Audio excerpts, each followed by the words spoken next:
Halo, selamat pagi saudara. Apa kabar Anda di hari ini? Seperti biasa kami akan membuka hari Anda dengan sejumlah laporan menarik dari Sumatera Selatan dan daerah lain di Sumatera bagian selatan.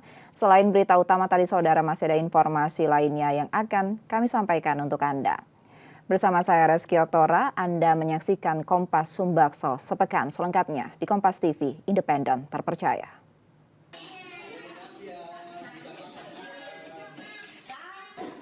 Mengenai program makan bergizi gratis yang belum terlaksana secara merata, Menteri Koordinator Bidang Pangan Zulkifli Hasan menyatakan program tersebut baru beberapa hari berjalan dan baru ditargetkan 17 juta penerima dengan total anggaran yang ada dan sudah disetujui DPR sebesar 71 triliun rupiah sampai Desember 2025.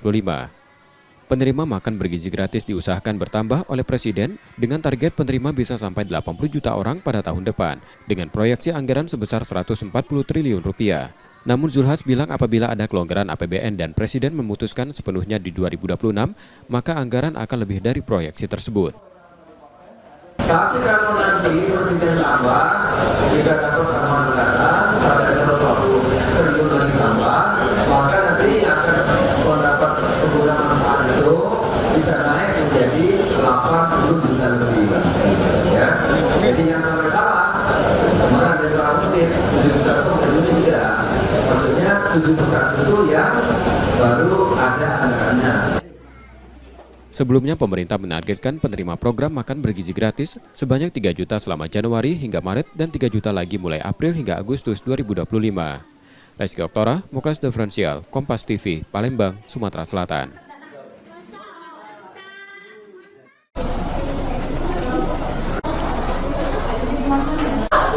Meski program makan bergizi gratis untuk siswa telah berjalan sejak pekan lalu, pemerintah Kota Palembang mengaku masih menunggu informasi terkait pelaksanaan program makan bergizi gratis khusus untuk ibu hamil dan balita.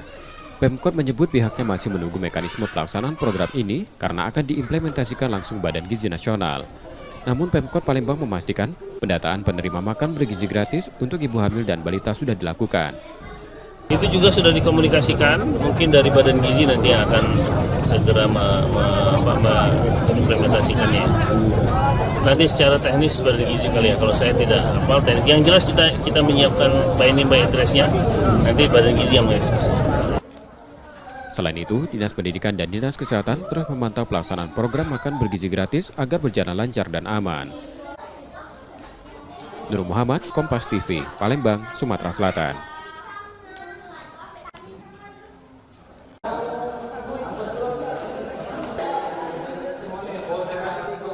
Ahli gizi dari Puskesmas Sukarami Palembang memantau langsung pelaksanaan program makan bergizi gratis. Pemantauan dilakukan secara menyeluruh mulai dari dapur SPPG hingga distribusi makanan ke setiap sekolah penerima manfaat. Mereka memastikan program MBG berjalan sesuai dengan standar, termasuk kelengkapan dan kecukupan gizi dari menu yang disajikan. Kalau dari proses pengolahannya udah bagus, udah baik. Tadi kami juga sempat ke dapurnya, kami lihat tadi sanitasinya terjaga, semua pemasaknya, semua krunya tadi memakai alat pelindung ya, pakai masker, pakai celemek, sama pakai penutup kepala. Kalau dinilai itu yang pertama itu dari porsinya. Setelah porsi kita lihat dari makanan yang disajikan itu biasanya kan kalau dulu namanya 4 sektor sempurna, cuma sekarang udah nggak lagi, udah gizi seimbang. Jadi dilihat dia di situ ada sumber karbohidrat, sumber protein hewani, nabati, dan juga sumber vitamin dan mineral itu ada di sayuran dan buah-buahan kayak gitu. Laporan hasil pemantauan akan disampaikan ke Dinas Kesehatan Palembang. Selain itu, sampel makanan diambil setiap hari untuk memastikan kualitas makanan tetap terjaga selama program berlangsung. Muhammad Reza Pahlevi, Kompas TV, Palembang, Sumatera Selatan.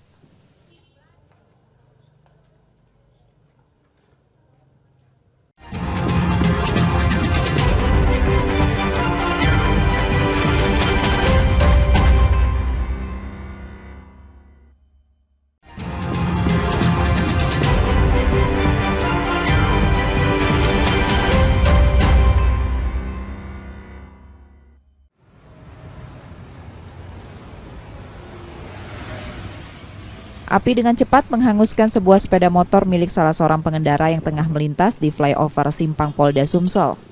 Api yang membesar sempat membuat pengendara lain panik dan akhirnya berhasil dipadamkan setelah 1 unit mobil pemadam kebakaran datang ke lokasi.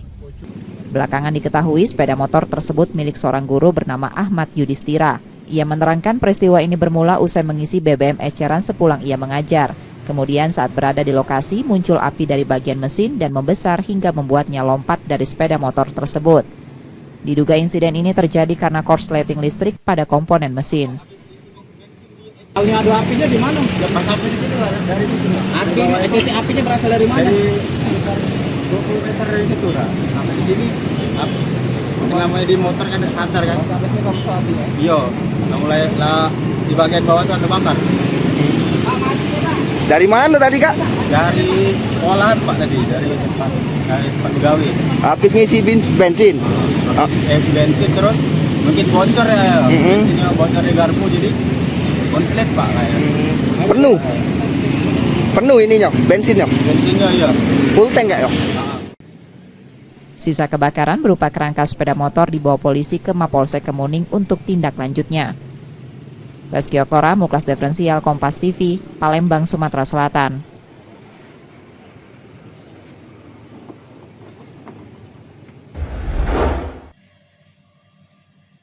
Pencurian sepeda motor di halaman parkir sebuah hotel di Jalan Letnan Sayuti, Kecamatan Ilir Timur 1, Palembang, terekam kamera pengawas pada Minggu 12 Januari 2025. Dalam rekaman CCTV, terlihat pelaku datang dengan cara mengendap-endap. Ia kemudian membongkar kontak motor dan membawa kabur kendaraan tersebut. Korban baru mengetahui motornya hilang setelah check out dari hotel yang langsung meminta pertanggungjawaban dari pihak hotel. Namun hingga kini permintaan tersebut belum direspon. Korban akhirnya melaporkan kejadian ini ke Sentra Pelayanan Kepolisian Terpadu Polrestabes Palembang. Dalam laporannya, korban menyebut kejadian bermula saat menginap di hotel dan memarkir motornya di lokasi parkir yang menjadi tempat aksi pencurian. Lah di hotel itu katik penjaga parkir. Kalau itu biasanya ada di rantai, biasanya dia. Biasanya di rantai itu. Tidaknya. Waktu itu tidak di rantai. Iya, tidak. Apa tanggung jawab dari pihak hotel? Kalau aku nanya kemarin dia tak kasih ini pertanggungjawaban, cuman dia ngasih saran dari sini ke sini ke sini. Setelah kakek ada pihak kepolisian buat ngecek CCTV di sana. Polisi masih menyelidiki kasus ini. Korban berharap pelaku segera ditangkap dan motornya dapat ditemukan. Yudi Kiswanto, Kompas TV, Palembang, Sumatera Selatan.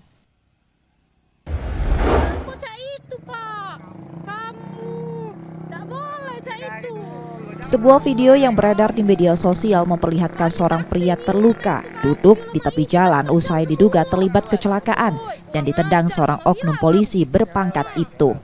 Insiden ini terjadi Senin 13 Januari 2025 siang di Kota Prabu Mulih dan memicu protes dari warga yang merekam kejadian tersebut. Menurut keterangan Wakapolres Prabu Mulih, Kompol Eryadi Yuswanto, insiden bermula dari kecelakaan lalu lintas. Korban jauh hari saat itu mengendarai sepeda motor menuju Palembang dari Prabu Mulih. Karena ragu berbelok, sepeda motor Ibtu Yunus yang berada di belakangnya tidak sempat berhenti dan menabrak korban. Usai kecelakaan, Ibtu Yunus diduga menendang korban yang kemudian memancing kemarahan warga sekitar. Kompol Eryadi Yuswanto menyampaikan permohonan maaf atas tindakan anggota mereka. Saat ini kedua pihak sudah sepakat berdamai dan Ibtu Yunus bertanggung jawab penuh atas luka yang dialami korban. Ibtu YS itu berkendaraan dari arah Polres menuju ke arah pasar. Kebetulan Pak jauh juga, dia dari depan Pemkot akan melintas. Sehingga terjadi laka tadi. Kemudian kondisi sekarang kami sudah ketemu kedua pihak. Kemudian mereka sepakat hari ini untuk menuju ke depan perdamaian. Ya, alhamdulillah ada kata sepakat dari kedua pihak yang nanti akan ditindaklanjuti sesuai dengan adat mungkin yang berlaku di daerah lain. Undang-undang berlaku terkait ada namanya tindakan disiplin maupun pelanggaran disiplin maupun KKFD. Korban sempat dilarikan ke rumah sakit untuk mendapatkan perawatan, sementara sepeda motornya diamankan di Satlantas Polres Prabu Mulih untuk proses lebih lanjut. Wakapolres menegaskan bahwa pihaknya akan mengevaluasi kejadian ini agar tidak terulang. Reski Oktora, Muklas Diferensial, Kompas TV, Palembang, Sumatera Selatan. Saksi kalau Bapak ini kami saksi di seberang itu.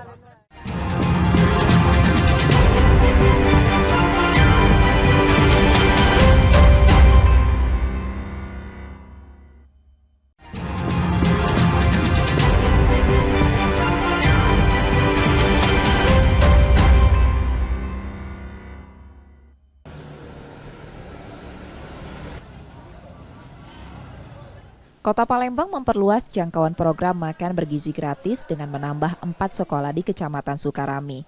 Salah satu sekolah yang kini menerima manfaat tersebut adalah SMK Negeri 7 Palembang yang juga menjadi proyek percontohan di lingkungan Dinas Pendidikan Provinsi Sumatera Selatan. PLT Kepala Dinas Pendidikan Sumsel bersama Kabid SMK Distrik Sumsel melakukan pemantauan distribusi MBG di SMK ini. Selain mengawasi proses penyaluran, juga memeriksa menu makanan yang diberikan dan memberikan himbauan pihak sekolah untuk menjaga kondusivitas selama pelaksanaan program. Ya, saya kira ini program yang luar biasa, program yang baik ya. Ini sangat membantu anak-anak kita yang mungkin dari rumah belum sempat sarapan atau kemudian mereka jajan sembarangan.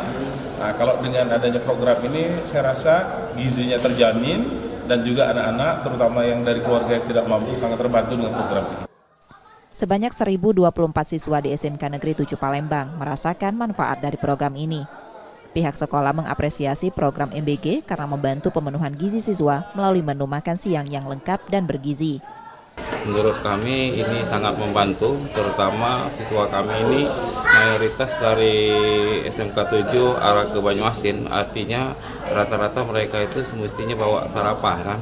Tetapi setelah ada ini, kami sudah jelaskan dengan orang tua, insya Allah makan gizi gratis ini betul-betul bergizi, artinya sesuai dengan standar Badan Gizi Nasional. Diharapkan pelaksanaan program ini dapat berjalan dengan lancar dan memberikan manfaat optimal bagi siswa. Muhammad Reza Pahlevi, Kompas TV, Palembang, Sumatera Selatan.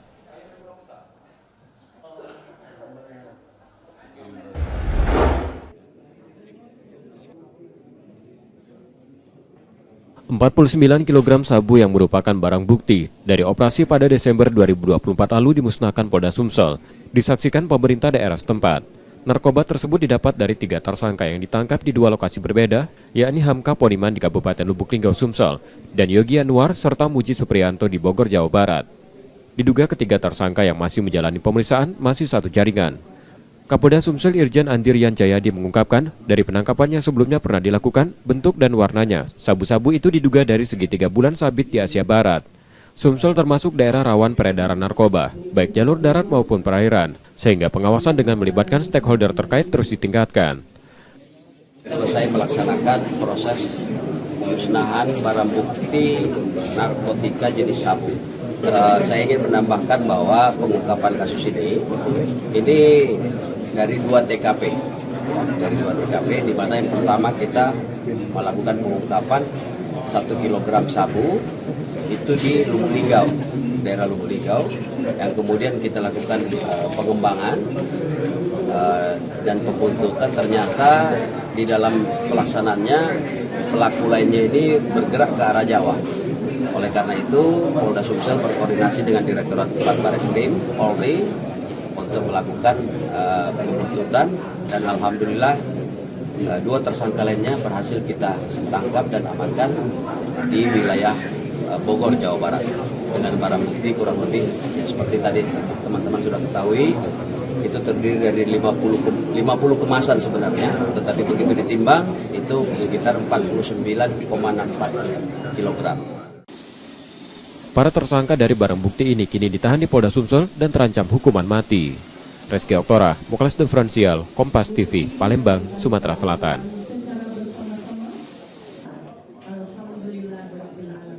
Sukses untuk kita semua. Satreskrim Polrestabes Palembang meringkus 2 pelaku penganiayaan seorang juru parkir yang terjadi beberapa hari lalu di Jalan Kiai Haji Wahid Hashim, Kelurahan Tuan Kentang, Kecamatan Kertapati, Palembang. 2 pelaku masing-masing Eki dan Bima yang merupakan sopir angkot. Dari pelaku, polisi menyita senjata tajam yang diduga digunakan untuk menganiaya korban.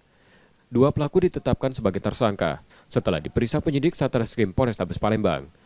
Kapolres Tabes Palembang menerangkan motif penganiayaan korban karena pelaku marah ditantang korban menggunakan senjata tajam. Akibat penganiayaan tersangka, korban mengalami luka serius dan menewaskan seorang anak berusia 7 tahun.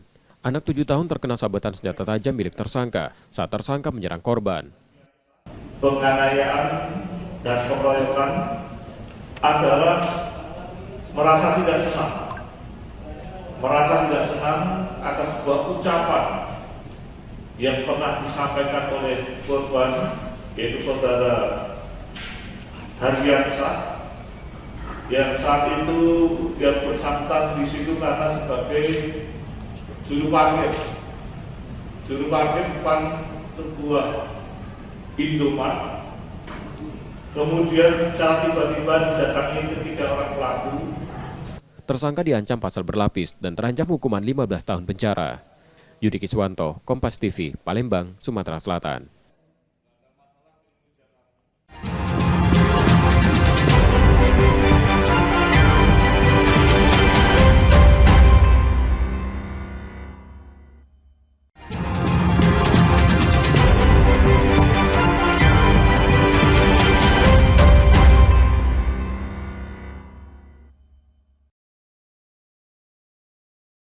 Kejaksaan Tinggi Lampung melalui asisten tindak pidana khusus menggeledah rumah pribadi Bupati Lampung Timur, Dawam Raharjo pada Kamis malam lalu.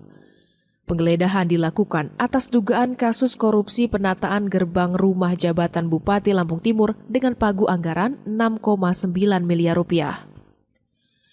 Dari penggeledahan ini, petugas menyita sejumlah barang mewah berupa tas dengan merek ternama, mobil, perhiasan, jam tangan, hingga sertifikat tanah dan uang tunai. Selain itu, penyidik juga menggeledah kantor Dinas PUPR Kabupaten Lampung Timur dan menyita dokumen penting dan bukti digital yang diduga terkait dengan tindak pidana korupsi tersebut.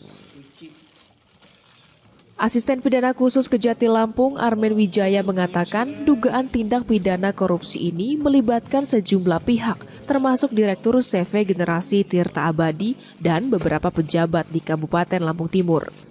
Dalam proses lelang, diduga terjadi perbuatan melawan hukum untuk memenangkan pelaksanaan kegiatan tersebut. Adanya perbuatan melawan hukum dalam mendapatkan kegiatan pekerjaan tersebut oleh pelaksana kegiatan, yaitu CP Generasi Tirta Abadi selaku Direktur Saudara Aceh dengan pejabat di Kabupaten Lampung Timur. Armen juga menjelaskan bahwa penyitaan barang-barang dari hasil penggeledahan dilakukan untuk mencegah hilangnya bukti selama proses penyidikan yang terus berlangsung. Pasca penggeledahan, Kejati Lampung akan segera memanggil saksi-saksi terkait dan mengumpulkan alat, dan akan berkoordinasi dengan lembaga terkait untuk menghitung kerugian negara akibat kasus ini. Roma Afria Idam, Kompas TV, Lampung.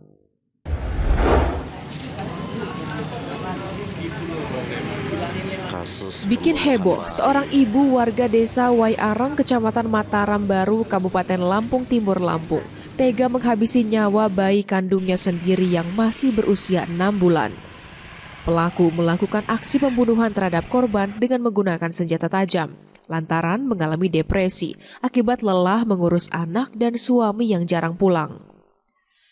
Hal ini diungkap oleh Kapolres Lampung Timur AKBP Beni Prasetya, yang juga mengatakan saat ini pelaku dalam perawatan medis lantaran sempat meminum racun usai membunuh sang buah hati.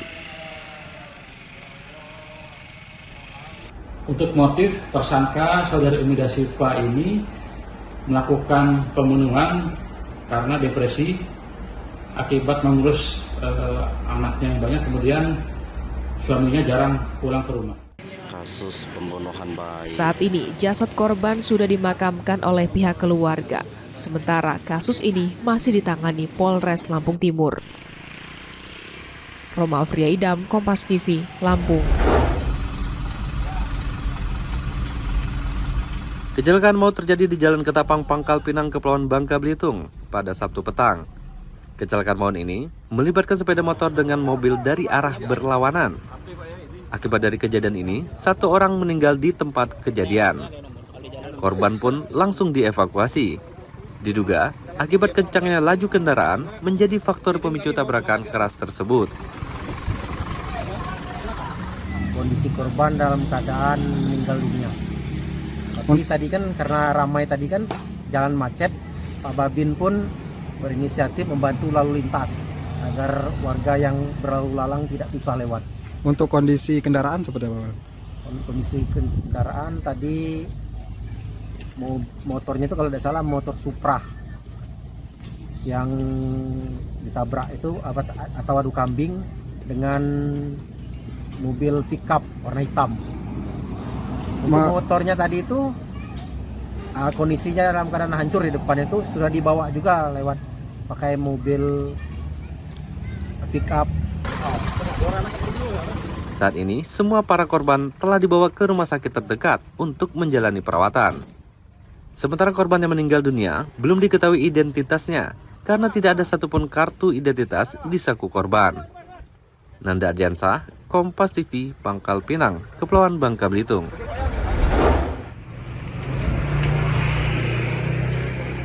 Bono alias RO diringkus lantaran diduga melakukan penikaman terhadap temannya Dodi di kontrakan pelaku. Kejadian ini bermula ketika korban terus-menerus menagih hutang ke pelaku yang menyebabkan ketegangan di antara keduanya. Kesal dengan perilaku korban yang terus menagih, Bono mengambil senjata tajam dari tasnya dan menusuk punggung korban sebanyak 2 kali. Setelah ditusuk, korban pun berusaha melarikan diri. Warga setempat yang melihat kejadian tersebut segera memberikan pertolongan terhadap korban dan dilarikan ke rumah sakit. Korban ini mendatangi pelaku, mencari pelaku di rumah kontrakan pelaku. Kemudian korban datang karena ditagih, kesal, mengambil senjata tajam di tas, langsung melakukan penikaman. Yang dilakukan penikaman di punggung belakang.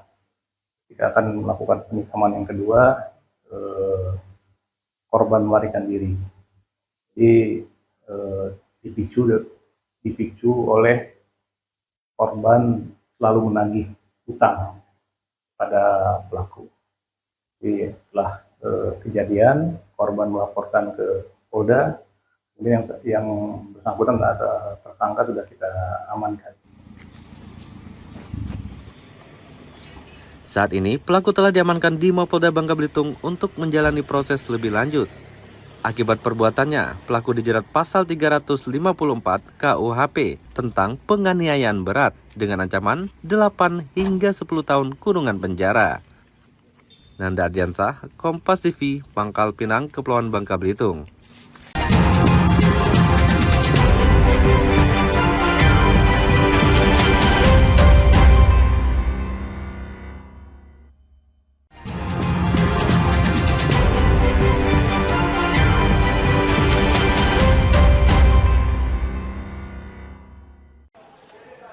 Dari data Dinas Kesehatan Provinsi Bengkulu, terdapat sebanyak 3.410 warga Bengkulu menderita penyakit tuberkulosis.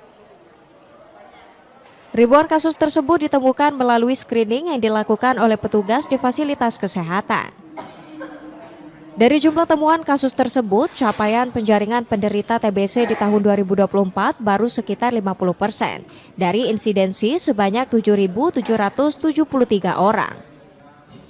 Penjaringan akan kembali dilakukan melalui screening kesehatan di tahun ini. Temuan kasus tertinggi berada di Kota Bengkulu yakni sebanyak 1.231 orang. Sedangkan temuan kasus paling rendah berada di Bengkulu Tengah berjumlah 58 orang. Dinkes Provinsi Bengkulu meminta setiap wilayah khususnya dengan capaian paling rendah agar terus gencar melakukan screening penyakit. Temuan kasus ini peningkatan ini karena terjadi peningkatan screening juga untuk TBC. Jadi teman-teman puskesmas itu melakukan screening TBC ini kepada kontak erat dan kontak serumah orang yang memang sudah positif TBC ya. Nah, kemudian juga melakukan di lapas dan melakukan screening kepada masyarakat yang memiliki gejala TBC. Masyarakat diminta tidak takut memeriksa diri ke fasilitas kesehatan jika didapati adanya gejala mirip TBC. Bayazir Al-Rehan, Kompas TV Bengkulu. Kasus penyakit ngorok yang menyerang ternak sapi dan kerbau milik warga kini kian meluas dan hampir menyebar di seluruh kabupaten kota di Provinsi Bengkulu. Dari data Dinas Peternakan dan Kesehatan Hewan Provinsi Bengkulu, tercatat sebanyak 1.126 kasus ngorok tersebar di beberapa kabupaten kota. Sementara ribuan ternak lainnya beresiko tinggi terjangkit. Kasus kematian terakhir terjadi di Kota Bengkulu yang menyebabkan 47 ekor kerbau milik warga mati. Penyakit ngorok atau SE ini menyebar dengan cepat dan sulit dikendalikan jika ternak sudah terjangkit. Dinas Peternakan saat ini fokus pada pemberian vaksin ke hewan ternak yang sehat agar membatasi akses masuknya hewan dari luar daerah. Kita fokuskan dulu untuk daerah yang kita anggap risiko paling tinggi. Jadi kita kan tahu Bengkulu Utara sama Muko-Muko itu kan populasi ternak kerbau dan sapi sangat tinggi di sana. Jadi dan sampai saat ini belum ada kasus yang kita temukan untuk penyakit SE di sana dalam beberapa tahun terakhir ini, sehingga itu yang kita harus jaga dulu. Jadi sifat vaksin kan untuk memproteksi hewan-hewan yang sehat supaya jangan terserang. Saat ini Provinsi Bengkulu mendapat alokasi vaksin dari pemerintah pusat sebanyak 2.700 dosis yang akan disebar di berbagai daerah di Kota Bengkulu. Bayazir Al-Rehan, Kompas TV Bengkulu. Dari rekaman CCTV tampak seorang pelaku datang dari pinggir jalan langsung mendekat ke area parkir salah satu minimarket di Kelurahan Tanah Patah, Kota Bengkulu. Tanpa berlama-lama pelaku langsung mendekat ke salah satu motor yang terparkir sembari melihat kondisi sekitar. Setelah itu pelaku langsung merusak kunci motor menggunakan kunci T dan membawa kabur motor ke arah jalan raya. Aksi pencurian ini baru disadari saat korban akan pulang usai bekerja di minimarket tersebut. Setelah dicek CCTV, motor tersebut ternyata sudah dibawa kabur pelaku pencurian. Menurut korban, dirinya baru 3 bulan bekerja di lokasi tersebut memang tak mengunci motor dengan kunci tambahan. Pada saat kejadian, korban tengah menyusun barang-barang yang berada di dalam minimarket. Di dalam Pak, lagi jadi promosi. Oh, lagi susun-susun barang juga ya Pak? Itu baru pertama kali kejadian motor ini Bang, di sini Bang, mainin motor. Bilangan motor Pak? Ya. Kurang tahu saya Pak, saya juga karyawan baru Pak. Berapa bulan kita kerja Bang? Baru 3 bulan. Baru 3 bulan kerja di sini udah kemalingan gitu Bang? Ya. Atas kejadian tersebut, korban sudah melaporkan ke pihak kepolisian dan berharap pelaku dapat segera ditangkap. Bayazir Al-Rehan, Kompas TV Bengkulu.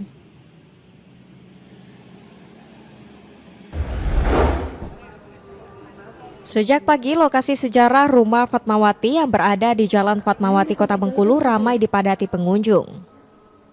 Banyak dari pengunjung merupakan wisatawan dari luar daerah Bengkulu yang sengaja singgah untuk menghabiskan waktu liburan mereka. Di Rumah Fatmawati ini pengunjung diperlihatkan berbagai peninggalan sejarah seperti mesin jahit hingga bendera merah putih yang dijahit oleh Ibu Fatmawati.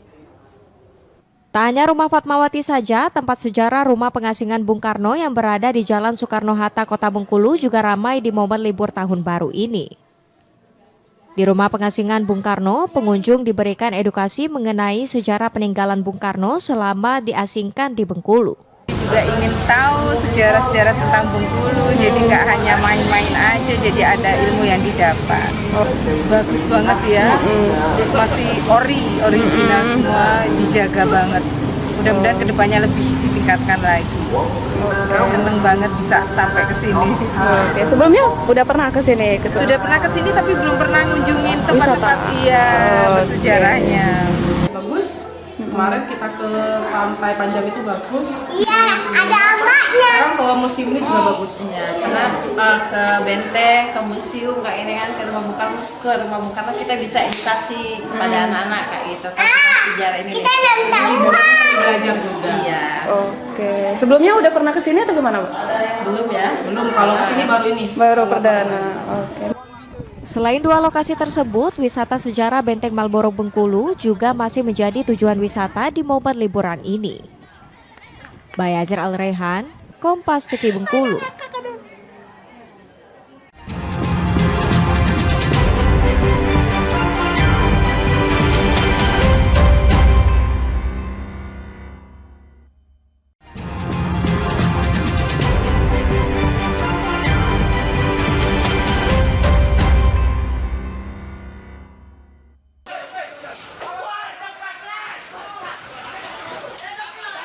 Satu rumah semi permanen di Jalan Ahmad Yani, Kelurahan 5 Ulu, Kecamatan Seberang Ulu 1 Palembang, Selasa malam 14 Januari 2025 terbakar. Warga yang mengetahui kebakaran sempat berhamburan keluar rumah untuk menyelamatkan diri dan sebagian lainnya berusaha memadamkan api. Bangunan yang terbuat dari bahan mudah terbakar membuat api cepat merambat ke seluruh bagian rumah dan sulit dipadamkan warga. Petugas pemadam kebakaran Kota Palembang yang mengerahkan 6 unit mobil damkar ke lokasi mampu memadamkan api 1 jam kemudian.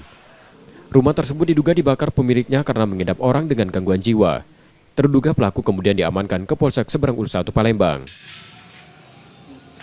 Aku di depan sana rumah aku. Luar sana. Oh, jam berapa kejadian tadi Pak kebakaran Pak? Kali jam 10 ini lah kalau.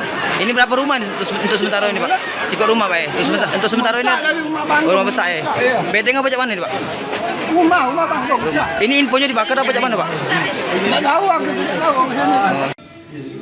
Tidak ada korban jiwa dalam peristiwa itu, namun rumah yang terbakar rata dengan tanah.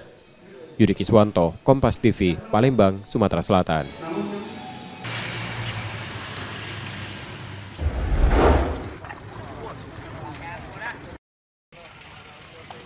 Sebuah gudang sekaligus tempat tinggal sementara para pekerja bangunan di kawasan Sekip Madang, Kecamatan Kemuning, Palembang terbakar.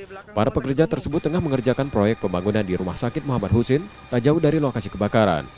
Menurut salah satu pekerjanya, api muncul dari atap bangunan dan cepat merambat, diduga dipicu arus pendek listrik. Dari sinyal listrik Mas, atas. Listrik? Iya. Foto itu? Itu tempat apa nih yang terbakar Pak? Ini tempat tinggal bedeng kita kerja. Malam tidur di sini, kadang istirahat siang, kita sampai tidur terbakar lagi. Nah ini pas kerja tadi. Apa aja yang hangus Pak? Ya anak-anak itu ada yang uang, kemarin gajian, ada yang pakaian Pak ya? Identitas, pakaian semua Mas bakar Mas. Api padam tak kurang dari 3 jam setelah petugas damkar dan 3 unit mobil pemadam kebakaran dari 2 pos damkar diturunkan di lokasi kebakaran. Kita mengeluarkan 3 unit, jadi ada unit 2 unit dari pos Merdeka dan 1 unit dari pos Kemuning tadi. Penyebab api asal api? Belum tahu kita. Masih penyelidik nggak? Ada korban luka mungkin Pak? Untuk korban sejauh ini belum ada untuk korban. Tidak ada korban dalam insiden ini dan penyebab pasti kebakaran masih diselidiki polisi yang sudah melakukan olah TKP setelah padamnya api. Rizky Oktora, Muklas Diferensial, Kompas TV, Palembang, Sumatera Selatan.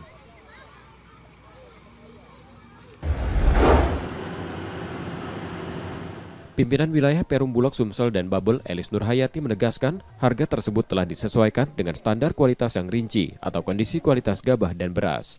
Rincian harga dan ketentuan kualitas yang ditetapkan, yakni gabah kering panen di petani Rp6.500 per kilogram, dengan kadar air maksimal 25% dan kadar hampa maksimal 10%. Selanjutnya gabah kering panen di penggilingan Rp6.700 per kilogram dengan kadar air maksimal 25% dan kadar hampa maksimal 10%. Kemudian gabah kering giling di penggilingan Rp8.000 per kilogram dengan kadar air maksimal 14% dan kadar hampa maksimal 3%. Lalu gabah kering giling di gudang Bulog Rp8.200 per kilogram dengan kadar air maksimal 14% dan kadar hampa maksimal 3%. Jika GKP atau GKG yang tidak memenuhi standar tersebut, akan ada revaluasi harga sesuai dengan keputusan Bappenas. Untuk beras, Bulog telah menetapkan standar kualitas yang ketat. Beras yang diterima di gudang Bulog harus memiliki derajat sosoh minimal 100%, kadar air 14%, butir patah maksimal 25%, dan butir menir maksimal 2%. Tantangannya berarti kan dengan harga kenaikan harga tersebut, tantangannya berarti Bulog diharapkannya dapat bisa menyerap lebih banyak lagi dari hasil petani karena harga yang ditetapkan oleh pemerintah kan sudah ada kenaikan. Kalau yang saat ini kan kita melakukan edukasi ya tadi kepada para petani, penyuluh, dan juga seluruh masyarakat terkait dengan standar kualitas yang memang bisa diterima oleh Perum Bulog. Harga pembelian beras di gudang Bulog dipatok sebesar Rp12.000 per kilogram. Dengan standar tersebut, Bulog memastikan kualitas akan tetap terjaga. Tim Liputan, Kompas TV, Palembang, Sumatera Selatan.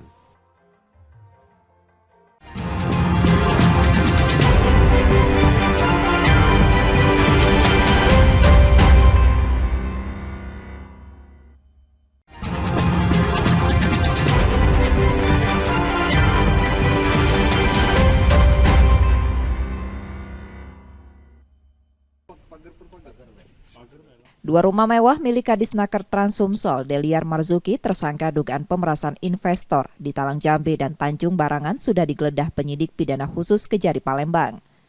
Tidak hanya dua rumah, penyidik juga menggeledah ulang ruang kerja tersangka. Di 3 lokasi itu, penyidik menyita 5 lembar uang dolar Amerika pecahan 100, 25 lembar dolar Singapura pecahan 100, 2 unit jam tangan Rolex, 10 buku tabungan, cerutu premium, dan 1 unit mobil. Kepala Kejaksaan Negeri Palembang mengungkapkan barang tersebut sebagai alat bukti baru karena diduga hasil dari pemerasan yang dilakukan tersangka pada investor. Penyidik Kejari Palembang juga akan bekerja sama dengan Pengadilan Negeri Palembang untuk menyita 2 rumah milik tersangka. Jadi semua harta benda milik tersangka kita amankan supaya tidak beralih kepada pihak lain.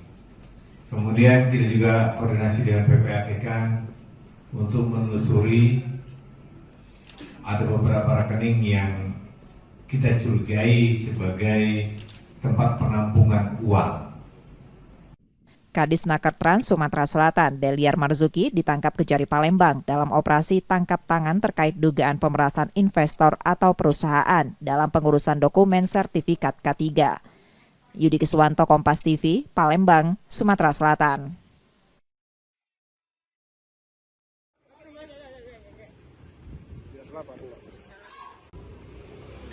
Nama Rudi Suparmono yang merupakan Ketua Pengadilan Negeri Surabaya mencuat usai ditangkap Kejaksaan Agung atas kasus suap atau gratifikasi pengurusan perkara Ronald Tanur.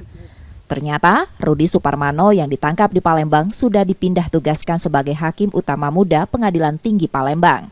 Hal tersebut diungkapkan Hakim Tinggi Humas Pengadilan Negeri Palembang, Edward Simamarta, yang mengatakan pihaknya sudah menerima SK pemindahan tugas Rudi Suparmono ke Pengadilan Tinggi Palembang, namun belum resmi dilantik sejak SK turun pada Oktober 2024. Edward bilang, dengan penangkapan tersebut tidak mengganggu jalannya kinerja dan pelayanan yang ada saat ini.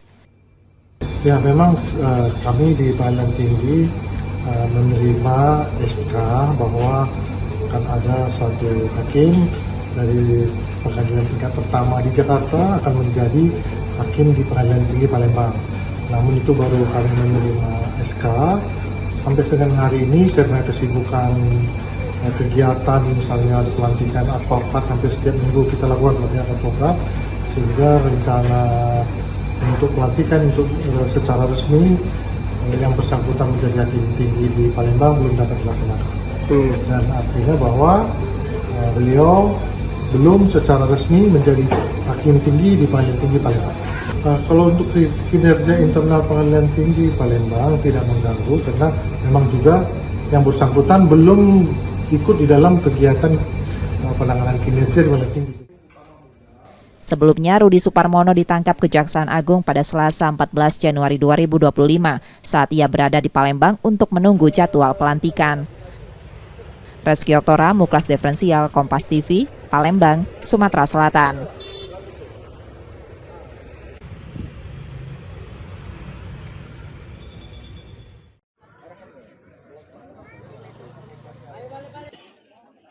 Belum sempat beraksi, pelaku pencurian di Lorong Dakota, Kelurahan Kebun Bunga, Kecamatan Sukarami, Palembang tewas diamuk warga pada Rabu 15 Januari 2025 siang.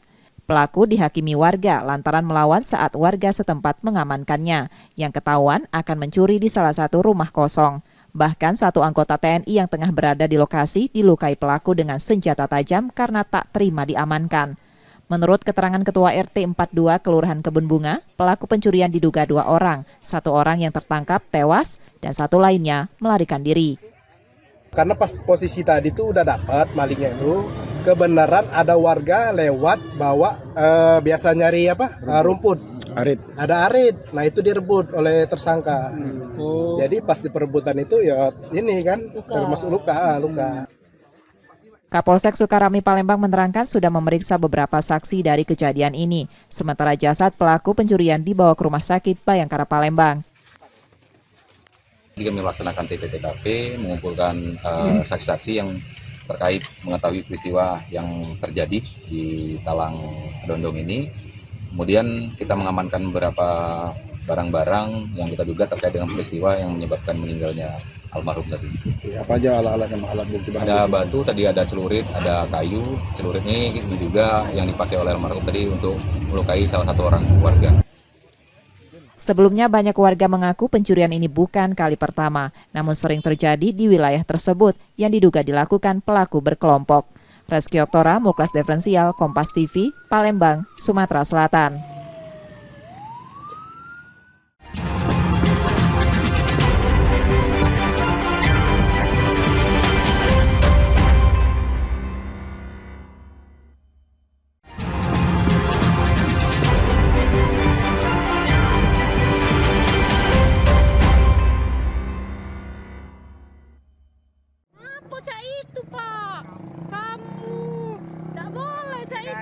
Pasca videonya ramai di media sosial, Ibtu M. Yunus, oknum polisi yang menendang pengendara sepeda motor hingga terluka, dicopot dari jabatannya sebagai Kepala Seksi Hukum Polres Prabu Mulih.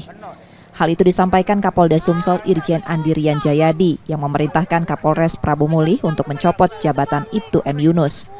Ibtu M. Yunus yang terlibat kecelakaan bersama korban yang saat ini masih dirawat karena mengalami patah tulang rusuk dan pergelangan, nantinya menjalani sidang etik dan disiplin. Sementara korban juga menjalani perawatan di rumah sakit karena luka yang dialaminya. Itu sedang diproses, sekarang lagi proses perawatan dulu ya, baik korban maupun pelaku ini kan mengalami luka, ada yang patah. Ini sekarang lagi proses perawatan, tapi yang pertama, tindakan pertama saya perintahkan Kapolres Prabu Mulih untuk mencopot yang bersangkutan dari jabatannya. Sanksinya seperti apa, Cok? Itu saya katakan tadi, lagi proses, ini sekarang lagi dirawat dulu. Oh, yang bersangkutan dua-duanya masih dirawat? Dirawat. Dua-duanya yang pelaku juga ada patah rusuk, kemudian patah tangan, pergelangan. Kemudian korban juga kita tahu seperti apa kondisinya, ini dua-duanya sedang dirawat. Tentu untuk proses baik etik maupun disiplin ini akan berjalan. Insiden ini berawal dari kecelakaan lalu lintas antara korban dengan oknum polisi di Prabu Mulih. Korban saat itu mengendarai sepeda motor hendak menuju ke arah Palembang dari Prabu Mulih. Diduga ragu untuk berbelok, membuat sepeda motor Ibtu M. Yunus yang berada di belakang motor korban tak sempat berhenti dan langsung menabrak. Reski Oktora, Muklas Diferensial, Kompas TV, Palembang, Sumatera Selatan.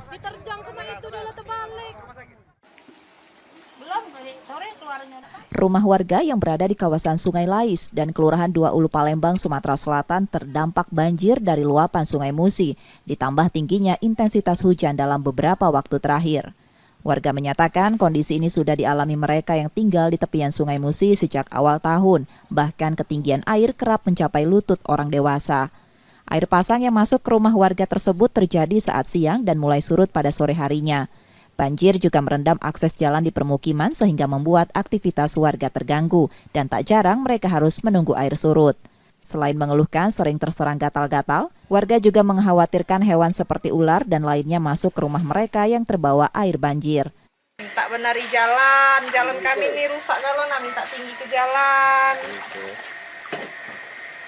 Minta bantuannya lah, masyarakat yang kena banjir. Yang di laut itu lebih parah lagi, tenggelam nian. Banyaklah ya namanya banjir kan masuk rumah kan, istirahatnya terganggu. Di sekitar kita ini mungkin ada 10 rumah kan. Ini memang setiap tahun atau cak mana, Pak? Setiap tahun. Setiap tahun ya. Tidak baca dikata ke banjir ya, kalau banjir terkenang nian dia. Tidak ada susurut lagi. Nah, setiap tahun belakang kan sampai sebulan. Banyak itu tidak turun. Warga yang terdampak banjir akibat luapan Sungai Musi ini berharap agar pemerintah dapat berupaya mengatasi permasalahan ini. Reski Oktora, Muklas Diferensial, Kompas TV, Palembang, Sumatera Selatan. Bukan. Rumah pelaku pencurian motor di seberang Ulu Kota Palembang digerebek Unit 1 Jatandras Polda Sumsel. Pelaku yang mengetahui kedatangan polisi kabur dengan melompat ke sungai. Namun aksi pelaku sia-sia setelah salah satu polisi ikut terjun ke sungai mengejar pelaku yang membuatnya gagal kabur dan tertangkap. Dari penangkapan itu, polisi menemukan peralatan motor di rumah pelaku. Pelaku kemudian diserahkan ke Polrestabes Palembang untuk pengembangan kasusnya. Hasil pengembangan yang dilakukan Satreskrim Polrestabes Palembang menangkap 2 pelaku lain. Para pelaku masing-masing Tommy, Prabowo, dan Dede Irawan. Kapolrestabes Palembang menerangkan pelaku sudah 17 kali mencuri sepeda motor di Palembang dengan cara merusak kontak motor. Motor curian kemudian dijual pelaku keluar kota.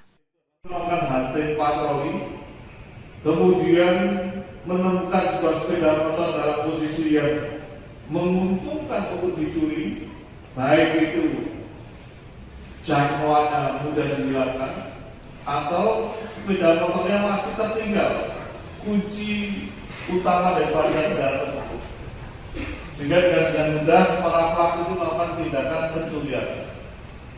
Ketiga tersangka pun terancam hukuman 7 tahun penjara karena perbuatannya tersebut. Yudi Kiswanto, Kompas TV, Palembang, Sumatera Selatan.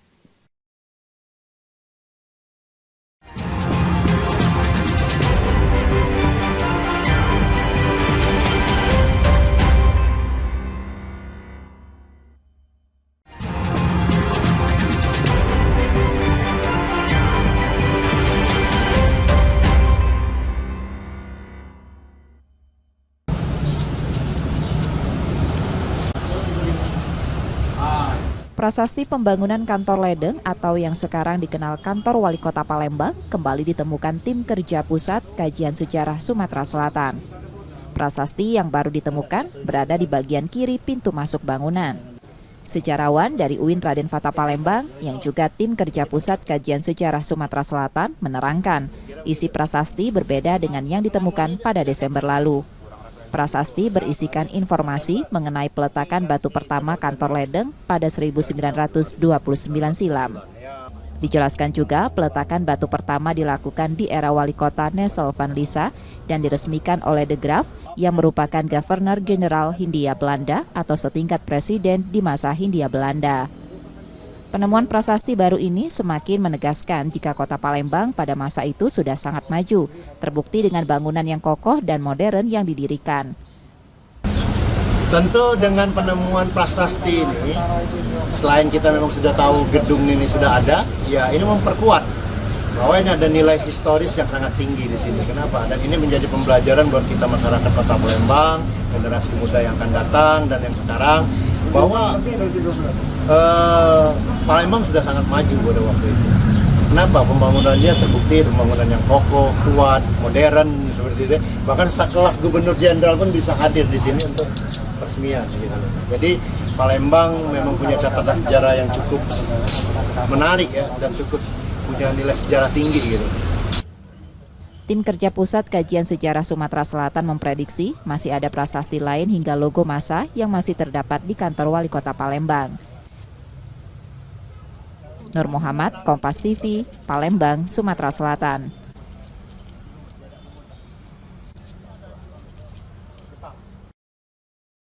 Aksi salah satu pelaku pencurian yang beraksi mengincar pakaian perempuan di Jalan Sukakarya, Kelurahan Sukarami, Palembang, Sumatera Selatan.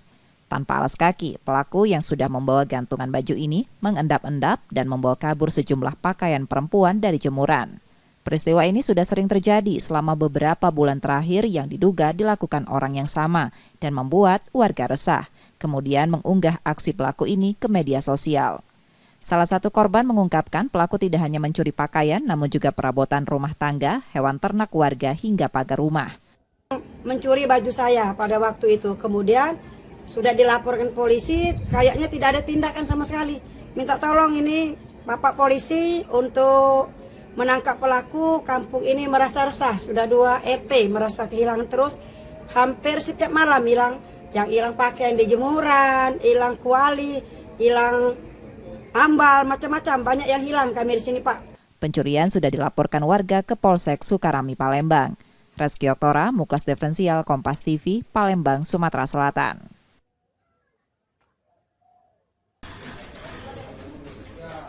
Atira Mirafaza yang tercatat sebagai warga Kecamatan Sukarami, Palembang mendatangi Polrestabes Palembang untuk melaporkan dugaan penipuan yang menimpanya.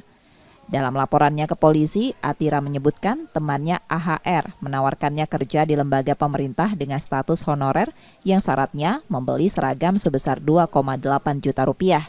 Atira yang memang ingin bekerja di lembaga pemerintah dan yang menawarinya adalah teman, ia kemudian mentransfer uang tersebut. Setelah itu, AHR memintanya mencari orang lain untuk memenuhi kuota pekerja yang masih kurang dengan syarat yang sama. Namun setelah sejumlah orang berhasil direkrut Atira, mereka tak kunjung dipekerjakan. Jadi admin di BPS. Nah, sudah kan ketanya syaratnya kok baik, dikasih taunya, terus diomonginya kalau misalnya ada pembayaran baju admin sebesar 2.835.000. Nah, dari sana sudah kan, habis itu aku kasih kan, karena aku percaya tadi kawan Nian kan, oknumnya tuh bukan dia dewek, dia pakai bawa nama pegawai BPS yang ternyata ada yang ndak kate di sana, terus ada yang istilahnya itu pencemaran nama baik uang juga, cak itu. Jadi sebenarnya itu tuh caknya dia dewek yang lakunya. Saat ini laporan Atira dalam proses pemeriksaan dan penelitian di Polrestabes Palembang untuk tindak lanjutnya. Yudiki Suwanto, Kompas TV, Palembang, Sumatera Selatan.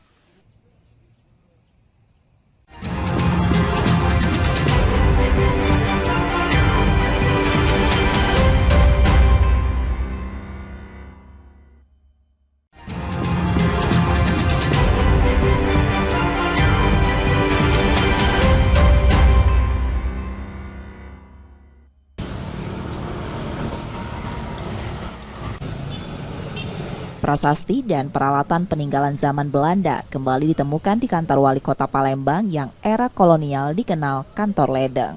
Pemerintah kota Palembang mengungkapkan ditemukannya prasasti membuktikan jika Palembang merupakan salah satu kota besar dan modern saat kolonial Belanda. Rencananya pemerintah kota akan menjadikan area penemuan prasasti sebagai destinasi wisata baru agar masyarakat bisa mengabadikannya. Selain itu, prasasti dan peralatan kuno yang ditemukan akan diamankan dan direvitalisasi Pemkot. Ini juga akan kita siapkan tempat-tempat yang akan kita amankan terlebih dahulu, baru kita kemudian kurasi dan insya Allah akan direvitalisasi untuk dipastikan seluruh tamu wisatawan warga Kota Palembang bisa menikmati dan bisa belajar budaya ini. Pemkot Palembang mengimbau masyarakat yang mengetahui masih ada prasasti atau barang peninggalan lainnya untuk diinformasikan pada tim Satgas Pencarian Benda Budaya. Nur Muhammad, Kompas TV, Palembang, Sumatera Selatan.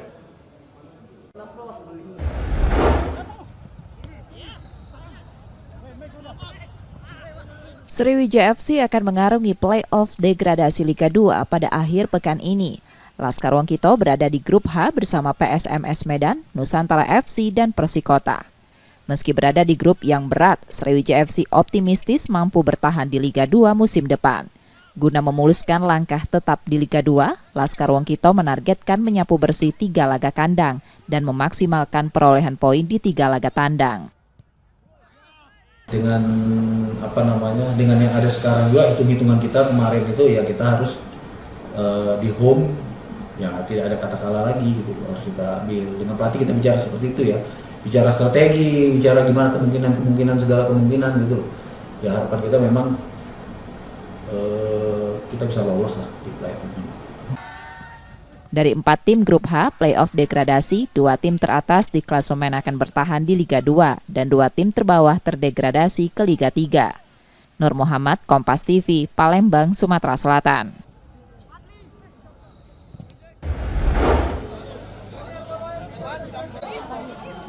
KONI Sumatera Selatan mendorong cabang olahraga lebih banyak menggelar kejuaraan olahraga tahun ini, baik level daerah hingga nasional.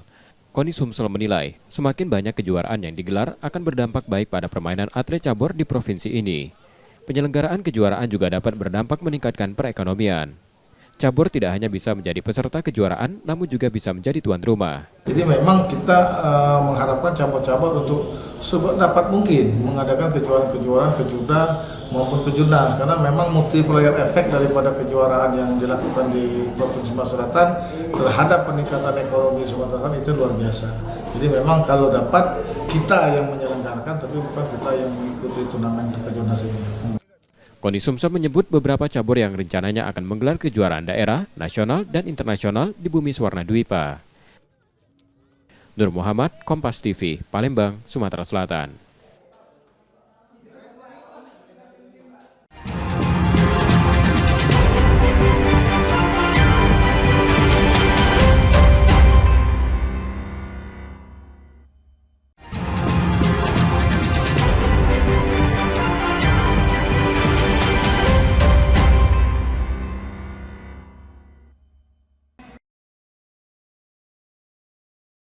Kejaksaan Tinggi Lampung melalui asisten tindak pidana khusus menggeledah rumah pribadi Bupati Lampung Timur, Dawam Raharjo pada Kamis malam lalu. Penggeledahan dilakukan atas dugaan kasus korupsi penataan gerbang rumah jabatan Bupati Lampung Timur dengan pagu anggaran 6,9 miliar rupiah.